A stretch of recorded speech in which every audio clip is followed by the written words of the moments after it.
What's happening, guys? Steve here, Cars with Steve, and today we are going to be doing another head-to-head comparison.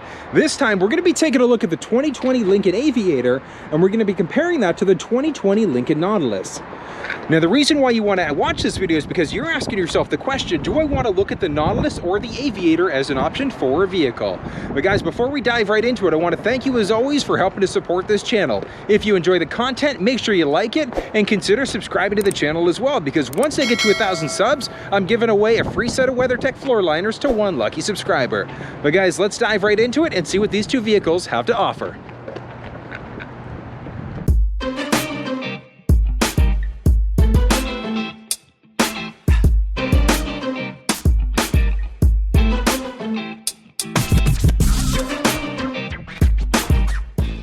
So taking a look at these two vehicles, one big thing to point out is the reason why you would want to consider the Aviator over the Nautilus is because you might need something where it's a 6 or a 7-seater. So if you need something that is a 6 or 7-seater, the Aviator is absolutely the way to go.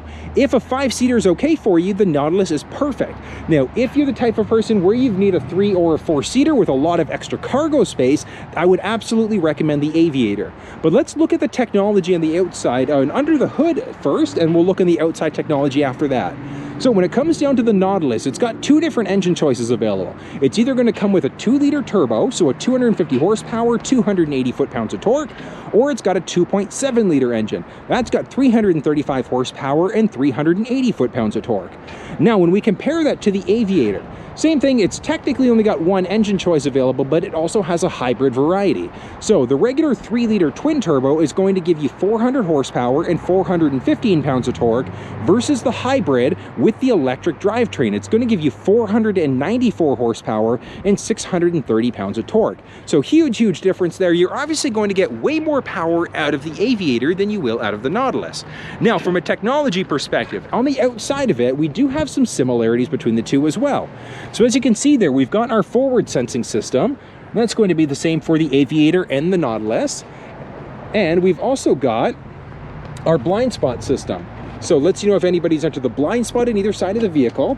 We've got a reverse sensing system in both. So we've got our reverse sensors, and we've also got our backup camera.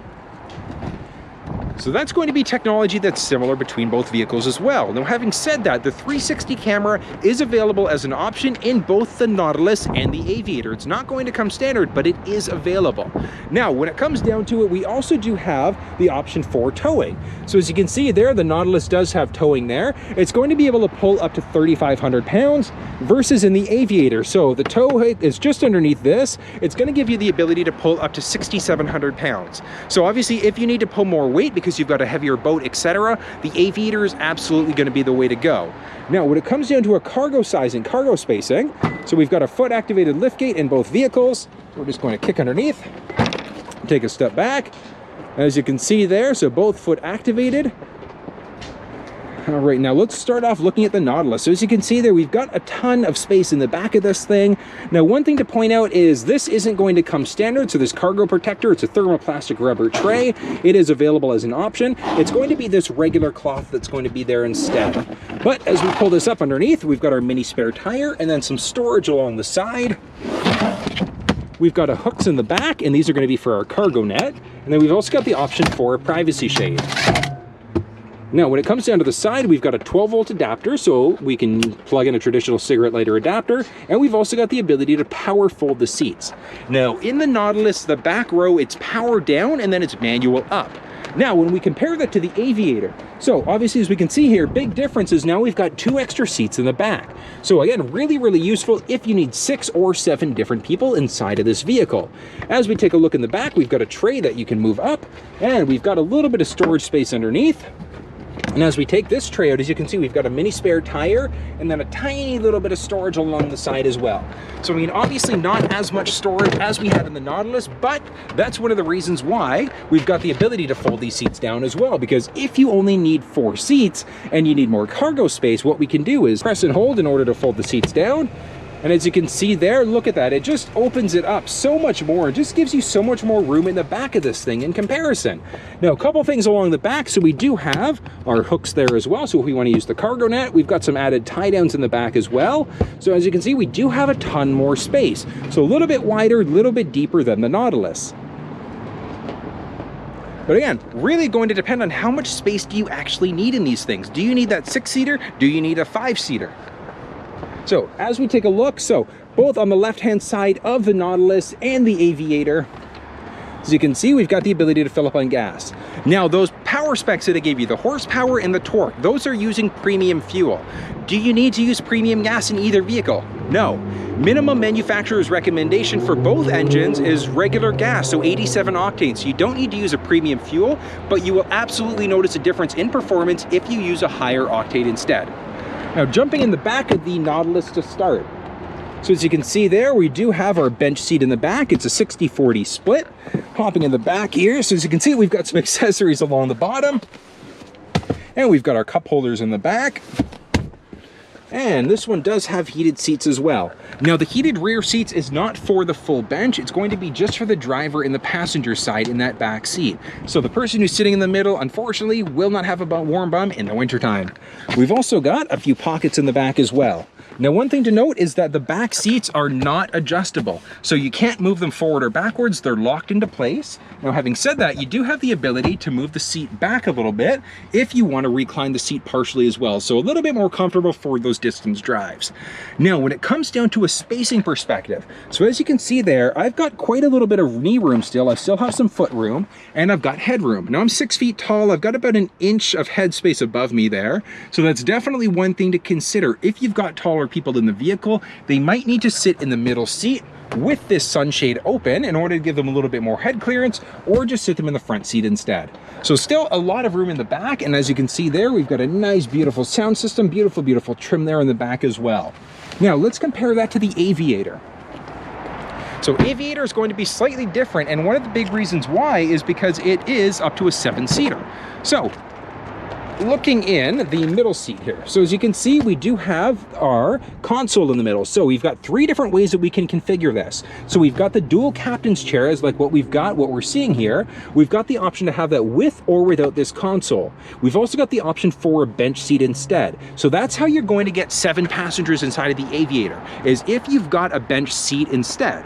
So really nice if you need that capability. But if you don't, well, what we're going to do, in order to get into the back seat, we're just going to pull that. Now, that's one of the benefits of having no console in the middle as well, is that it's slightly easier to pass through to the back. But as you saw there, it wasn't a struggle for me to get back here easy, so it still is fairly easy. There still is a nice amount of space in the back, so if you have smaller passengers, they can more than get into the back with some more space, or with more than enough space. Now, if you have people that are a little bit taller, you may want to get them to sit in either the second row or the front row instead. So back seats, definitely more for the shorter passengers. Now, as you can see here, so in the second row, we do have, as I mentioned, a number of different ways that we can configure this. So this does have the console, which gives us a little bit of space in the middle. We've got the ability to open or close the shade. We've got a little bit of storage and some cup holders as well. Now, this also gives us the ability to use a certain number of the features inside of the vehicle. So let's actually reach over. Let's start this up for a sec. Okay, there we go. So as you can see there, we've got the ability to turn on our heated seats. We can control the climate, our audio settings, and some different settings as well directly through the back. So that's really nice. Gives us in the back seat a little bit of extra things that we can do in the vehicle. Now, one other thing to point out along the side here, as you can see, we do have a sunshade as well. So really nice, really useful, especially for those bright sunny days. Now, that's something that's unique to the Aviator. The Nautilus does not have it as an option. Now, looking at the Nautilus as we go. All right, so along the side, we've got our seat memory buttons. We've got a power adjustable telescopic steering wheel. And we've got a seat that can be adjusted in multiple different ways as well. So we can move the headrest forwards, backwards, up and down. We've got the ability to adjust each individual seat as well. Now, one thing to point out is that in the Nautilus, you do have the option for massage chair seats. That's going to be available in the Aviator as well. And trust me, it's really nice once you start using it. But taking a look inside of this thing and looking at the actual technology in it. So a few things to point out. This thing here, it's going to be, so our Sync 3 system, we've got our gear shifter along the side. So as you can see, we've got park, reverse, neutral, drive in our sport mode. Along the side, we've got our auto start, our park assist. So the park assist is really neat. It can help out with either perpendicular or parallel parking. And as you can see, this one does have the full 360 camera there as well. So 360 camera, and let's launch that up. There we go. So as you can see, let's close that door. Let's go going to give us a better view there. Perfect. So we've got our 360 camera, pressing again for a front partial view and again for a front 180-degree view. And we do still have a CD player. We've got our volume rockers, we've got our tuning, our dual zone climate control, as well as our heated and cooled front seats. And from there, we've also got our wireless charging pad, as well as a USB port. Push that in order to close it down. As we move onto the steering wheel, so as I mentioned, we do have our sport mode, which is going to give us better control over those paddle shifters. And as we start to move down, let's actually start off on the left-hand side first.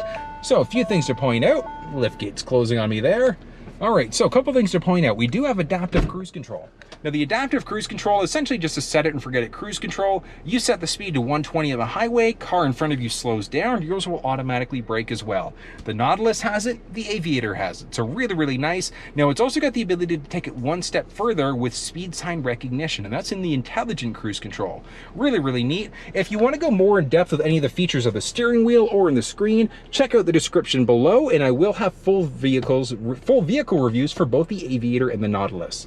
But jumping back onto the Nautilus here, as you can see, we've got a couple other options along the side. We've got our voice command button, as well as the ability to answer or hang up a phone call. We can change some basics about the display, and we can also tweak our settings as well. So we've got some driver assistance settings. Now both vehicles are also equipped with a lane keeping system. So the lane keeping, lane centering system. So as you can see there, we know that it's activated when those lanes have actually turned green. So it's going to be when you hit about 62 kilometers an hour, those are going to go green, letting you know that the system's activated. They both work in the Aviator and the Nautilus one of three different ways. First way is if you start to veer into a lane without signaling, it's going to shake your steering wheel. It's going to feel like you're running over rumble pavement. Second way is it's actually going to recenter you and pull you back into your lane. And then the third thing is it's going to do a mix of both. It'll shake the steering wheel and recenter you and pull you back into your lane. So really, really nice as we start to move up overhead on the Nautilus. So a couple things to point out. We've got our regular buttons there, turning on the lights, and we've also got our twin panel sunroof. So really, really beautiful look up above us. We can open that up by pressing this button as well. Look at that, it just opens it up so much. I love it, I love the look of it. And closing down, and then we've also got our sunglasses holder there as well. So really, really nice look to this vehicle. It's a very, very full vehicle, very nice. It does have a Revel audio system inside of it, but again, it sounds beautiful. Let's crank the audio for a second here.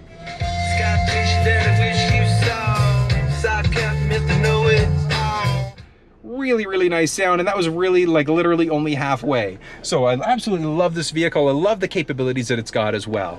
And then as you can see there, just engine start stop in order to turn the vehicle off.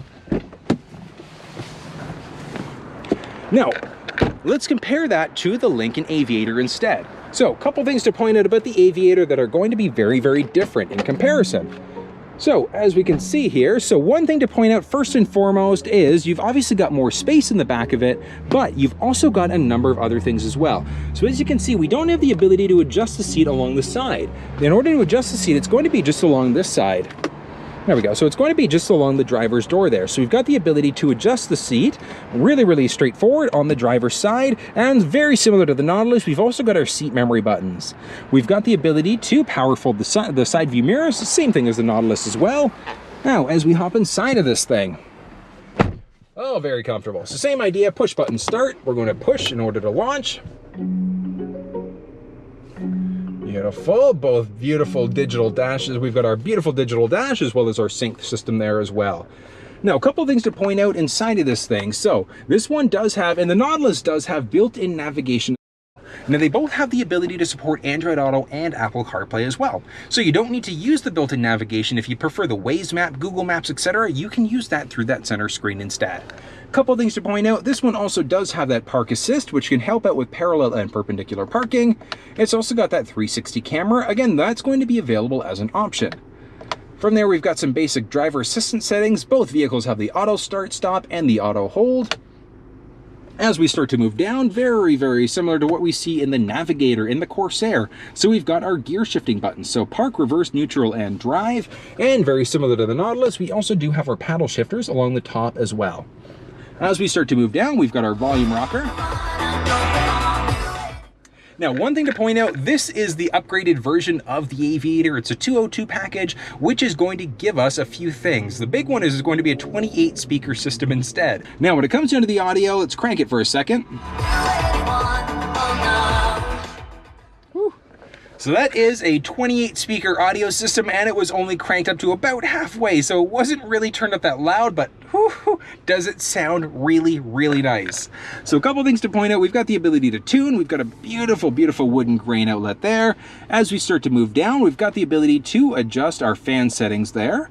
We can pull up some basic menu settings. We can control the rear console as well, so we can completely lock that rear console out.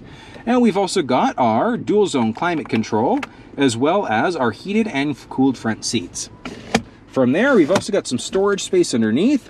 We've got our USB ports, so our USB and our USB-C.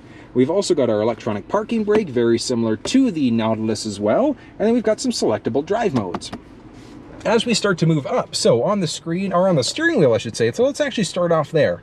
So on the steering wheel, so a little bit different than the Nautilus. So we do have, very similar, a power adjustable telescopic steering wheel. And as you can see, so a few things that are different. We still do have the the adaptive cruise control, but it's very, very different. So it's a very different setup in comparison. But I love the look of it because it's hotkeys that are hidden. So the hotkeys show up based off of what the vehicle's currently doing. So whether or not we've got the lane keeping system on, etc., that's going to determine what else is showing up. And then as we start to move into different screens and different functions, that's also going to change what's showing up as well. So as we jump into that, that's going to be our phone if our phone is connected. We've also got the ability to look at our navigation. Jump back, we can look into our audio settings. So I want you to watch this for a second to see how these hotkeys kind of show up and then they disappear just based off of what we're doing. So I absolutely love that they've done that with this vehicle. On top of that, we've got, as you can see there, so our windshield wipers, rear window wiper, going to be the same for the Nautilus and the Aviator, and we've also got our lane keeping system. So lane keeping system, as I mentioned, is standard in both vehicles as well. But this thing, it's just bigger, it's wider, there's just more to it in comparison. But again, it's really ultimately going to come down to, what do you need for a vehicle? Do you need something that's a 6-seater? Do you need something that's a 5-seater?